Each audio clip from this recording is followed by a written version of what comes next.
माँ भारती के चरणों में शत शत नमन। आदरणीय प्राचार्य महोदय, अभिभावकगण, शिक्षकों एवं मेरे प्यारे साथियों, सर्वप्रथम आप सभी को स्वतंत्रता दिवस की हार्दिक शुभकामनाएं।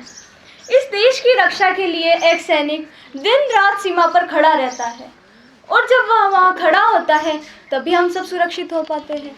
लेकिन एक दिन जब वह हमारी रक्षा में शहीद हो जाता है और तिरंगे में लिपटकर अपने घर आता है तो उसके घर का दृश्य कैसा होता होगा। इसी पर आधारित मैं एक कविता आप सभी के समक्ष प्रस्तुत करने जा रही हूँ। महसूस कीजिए उसके परिवार के दर्द को, महसूस कीजिए उस माँ की व्यथा को जिसका लाडला आज तिरंगे में लिपटकर घर आया है।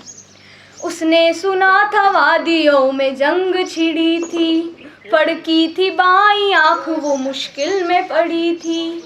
उसने सुना था वादियों में जंग छिड़ी थी, फड़की थी बाई आँख वो मुश्किल में पड़ी थी। वो रोज रोज ताकती थी डाकिए का रास्ता, वो रोज रोज ताकती थी डाकिए का रास्ता। सीमा पे था उस जननी के जीने का वास्ता, छोटा था उसका घर मगर उम्मीद बड़ी थी। चिट्ठी के इंतजार में वो दर पे खड़ी थी, काम आया रण में दूध वो खामोश खड़ी थी। वंदन करो उस माँ को जो हर माँ से बड़ी थी, वंदन करो उस माँ को जो हर माँ से बड़ी थी। इतने में गाड़ियों का काफिला सा आ गया, इतने में गाड़ियों का काफिला सा आ गया। अनजान डर का दिल पे कोहरा सा छा गया, अनजान डर का दिल पे कोहरा सा छा गया। धन्ना उठी थी कोख कलेजे में हुक थी, पतरा गई थी आँख छाती टूट गई थी। सिहर उठी दसों दिशा ये कैसी घड़ी थी, गाड़ी में उसके लाडले की लाश पड़ी थी, गाड़ी में उसके लाडले की लाश पड़ी थी। जब माँ अपने शहीद लाडले को देखती है तो उनका मन क्या कहता है, आगे सुनिएगा। बिन आँख नाक कान के जब देखा लाल को, बिन आँख नाक कान के जब देखा लाल को, कैसे बयां करूं मैं उस जननी के हाल को, कैसे बयां करूं मैं उस जननी के हाल को।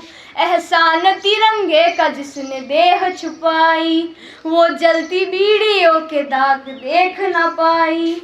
ऐसा नहीं था अंग जिस पे घाव नहीं थे, घुटनों के नीचे लाडले के पाँव नहीं थे। ऐसा नहीं था अंग जिस पे घाव नहीं थे, घुटनों के नीचे लाडले के पाँव नहीं थे। वो हिंद का बेटा था बस इतना कसूर था, नाखून भी उखाड़े थे उंगलियों में खून था।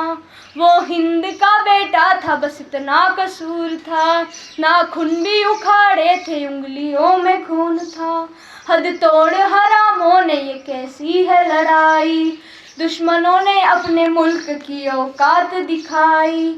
मानवता डूब मरने की दरिया पे चली थी, वंदन करो उस माँ को जो हर माँ से बड़ी थी, वंदन करो उस माँ को जो हर माँ से बड़ी थी। एक दिन एक पत्रकार माँ के पास उनके घर आता है और वह उनसे पूछता है कि अब आप कैसा महसूस कर रही है। तो माँ का जवाब सुनिए। पूछा खबर नवीस ने क्या सोच रही हो, पछता रही हो या खुद को कोस रही हो। पूछा खबर नवीस ने क्या सोच रही हो, पछता रही हो या खुद को कोस रही हो। हाथों से अपने बाल क्यों ना नोच रही हो, पल्लू से अपनी आँख क्यों ना पोंछ रही हो। दुर्गा की वो अवतार माँ काली सी खड़ी थी, वंदन करो उस माँ को जो हर माँ से बड़ी थी, वंदन करो उस माँ को जो हर माँ से बड़ी थी। वो झुकी झुकी पलक से आरती उतारती, झुकी झुकी पलक से आरती उतारती। बोली वो जननी लाल की वर्दी निहार थी, जन्मा था जब वो लाल कितनी पीड़ सही थी, अब मिल गया सुकून वो गलती तो नहीं थी। जन्मा था जब वो लाल कितनी पीड़ सही थी, अब मिल गया सुकून वो गलती तो नहीं थी। है नाज मेरे दूध की कीमत अदा हुई, भगवान ने गरीब पर अन्याय किया था, आंगन में माँ के बस एक लाल दिया था। सो हो अगर लाल सबको रण में भेजती, वो सूनी सूनी गोद माँ को तंग करती, वो सूनी सूनी गोद माँ को तंग करती। ऐसा लगा कि जननी तो तोपों से लड़ी थी, ऐसा लगा कि जननी तो तोपों से लड़ी थी। वंदन करो उस माँ को जो हर माँ से बड़ी थी, वंदन करो उस माँ को जो हर माँ से बड़ी थी, वंदन करो उस माँ को जो हर माँ से बड़ी थी।